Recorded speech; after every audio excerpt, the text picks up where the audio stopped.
பனை மரம் பாலைவனத்துல கூட வரும்னு சொன்னாங்க. ஆனா தமிழ்நாட்டுல செத்துக்கிட்டு இருக்குது. அப்படியானா என்ன அர்த்தம்னா தமிழ்நாடு மிக மோசமான பாலையாக மாறிக்கொண்டிருக்கிறது.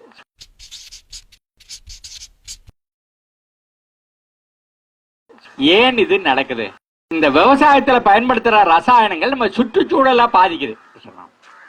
அது பூமிக்குள்ள இறங்குது, மழை தண்ணியோட சேர்த்துக்கிட்டு இறங்குது. ஆனா 300 அடிக்கும் கீழே இருந்து குடிக்க தண்ணி எடுத்தீங்கன்னா அதுவும் விஷமாவே இருக்கு.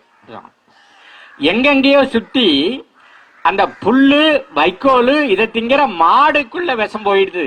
மாடு கொடுக்கிற பால் விஷமாயிடுச்சு, பாலை குடிக்கிற பெண்ணு விஷமாயிடுச்சு. பெண் குழந்தை பெற்று பால் கொடுக்கும் போது தாய்ப்பாலே விஷமாயி போச்சு. இதை விட ரொம்ப மோசமான ஒரு நிலைமை உலகத்துல வேற எங்கேயும் வர முடியாதுன்னா, ஒரு தாய் தாம் பெற்ற குழந்தைக்கு கொடுக்கறதே விஷத்தை கொடுக்குறா அப்படின்னு சொன்னா இது உள ரீதியாகவும் உடல் ரீதியாகவும் நம்ம ஒரு ரொம்ப மோசமான ஒரு நிலையில இருக்கோம். அப்ப இதுல இருந்து விடுபடுவது எப்படி? நான் என்ன சொல்றேன்னாக்க, இயற்கையில சில விதிகள் இருக்கு. அந்த இயற்கை விதிகள் நீங்க நானு எல்லாம் பிறக்கிறதுக்கு முன்னாடியே இருந்தது. நாம செத்து போனா அதுக்கப்புறமா அது இருக்கும்.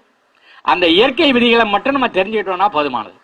நம்ம அதிகப்படியா என்ன பேசிட்டோம்னா 40 விழுக்காடு நைட்ரஜன் போடணும், N போடணும், 20 P போடணும், 20 K போடணும் அப்படின்றது. அது ரசாயனங்களை போட போட என்ன பண்ணுது, அந்த பூமியில இருக்கிற உயிரெல்லாம் செத்து போயிடுது. இப்ப அந்த மண்ணில் இருக்கிற அந்த உயிரை வளர்க்கணும்னா என்ன செய்யணும்? ரசாயனத்தை போடப்படாது, விஷத்தை போடப்படாது. போட்டா அது செத்து போயிடும். சரிண்ணா? அதுக்கு பதிலாக அது கேட்கறது கழிவுகளை தான் கேட்குது. சரிண்ணா? நம்ம ஆட்டுச்சாணியை போடும்போது, மாட்டுச்சாணியை போடும்போது, கோழிச்சாணியை போடும்போது, இந்த இலைதலைகளை வச்சு அதில் சாணி தண்ணியை தெளிக்கும் போது, கம்போஸ்ட் ஆக்கி மண்ணில் போடும்போது நம்ம என்ன செய்யறோம்? நம்ம நுண்ணுயிர்களுக்கு சாணி போடுறோம். பூமி கழிவுகளை மட்டும் தான் கேட்குது, வேஸ்ட்டுகளை மட்டும் தான் கேட்குது. ஆகையினால நாம வேஸ்ட்டுகளை மட்டும் நிலத்துக்கு திருப்பி கொடுக்க நம்ம பழகிட்டமாக்கும், நிலம் நமக்கு கொடுத்துக்கிட்டே இருக்கும். Agriculture is harvesting the solar energy. Maximum இந்த சூரிய வெளிச்சத்தை எப்படி நம்ம அறுவடை பண்ண போறோம் அதுதான். ரெண்டாவது என்னன்னாக்க, அதுக்கு துணையா நம்ம செய்ய வேண்டியது ஃபீடிங் தி பாக்டீரியா. போட்டோசிந்தசிஸ்னு ஒண்ணு இருக்கு. சூரியன்ல இருந்து வர்ற வெளிச்சத்தை அந்த பச்சை இலை வாங்கி அது சர்க்கரையா மாத்திடுச்சு. அது சர்க்கரையா மாத்தி தின்னு விட்டு அது மிச்சத்தை வேருக்கு அனுப்புது. அந்த வேறு எல்லா இடத்துலயும் பரவலா ஓடி பூமியில இருக்கிற தண்ணி எடுத்து மறுபடியும் பச்சை இலைக்கு அனுப்பிச்சுடுது. இலை வேருக்கு சாப்பாடு போடுறதே ஒழிய வேறு இலைக்கு சாப்பாடு போடவில்லை. அதனால வேர்ல நான் செடிக்கு சாப்பாடு கொடுக்குறேன்னு சொன்னா அது சயின்ஸ் இல்லை. முதல்ல இதை நம்ம முடிவு பண்ணிட்டீங்கன்னா யாருனாலும் நம்ம திருப்தி பண்ணலாம்.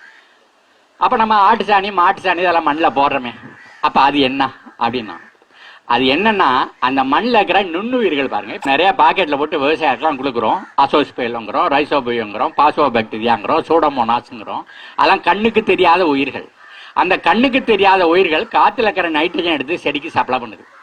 பூமியில உறைஞ்சு கிடக்கிற பாஸ்பரஸை இலைக்கு சப்ளை பண்ணுது. அந்த பூமியில கிடக்கிற ஒவ்வொரு பொருளையும் பொட்டாசா மாத்தி அதுக்கு சப்ளை பண்ணுது. நீங்க எது எதெல்லாம் கடையில இருந்து வாங்கியாந்து போடணும்னு நினைக்கிறீங்களோ அது எதையும் வாங்கியாந்து போட வேண்டிய அவசியம் கிடையாது. அவ்வளவையும் அது என்ன பண்ணுது? இந்த மண்ணில் இருக்கிற நுண்ணுயிர்கள் செய்து. அப்போ பூமியோட வளங்கிறதுனா 3 இருக்கணும்.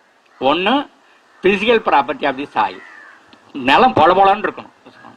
ரெண்டாவது biological property of the soil, அதுல உயிரினங்கள் இருக்கணும், நுண்ணுயிர்கள் இருக்கணும், மண்புழுவெல்லாம் இருக்கணும், பூரா இருக்கணும், தவளை இருக்கணும், நண்டு இருக்கணும்.